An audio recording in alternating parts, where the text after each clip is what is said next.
दूसरी बात, साबित हुआ कि कुर्बानी दूसरों की तरफ से भी की जा सकती है। रसूलुल्लाह सल्लल्लाहु अलैहि वसल्लम के इस अमल ने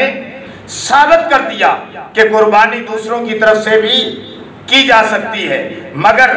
साहिबे निसाब पहले अपनी तरफ से कुर्बानी करेगा, फिर दूसरों की तरफ से करेगा।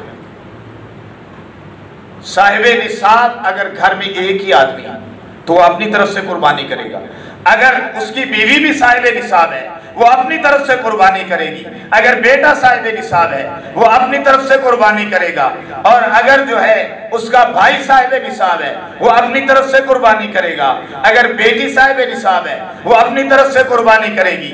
जो उसके घर में आकर बालिग लोग मौजूद हैं और साहिबे निसाब हैं, उन सब पर कुर्बानी करना वाजिब है। दूसरी बात कि फौत शुदगान की तरफ से भी कुर्बानी की जा सकती है। आप किसी अपने फौतशुदा आदमी की तरफ से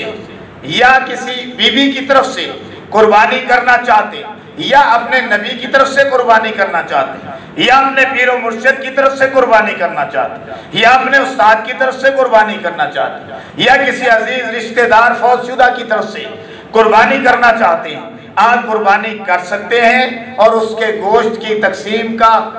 भी वही हुक्म है जो कि आपकी कुर्बानी का है, कि उसी तरीके से रूटीन में जिस तरह कुर्बानी का गोश्त पकाया जाता है, खाया जाता है, तकसीम किया जाता है, उसी तरह है। लेकिन अगर आपको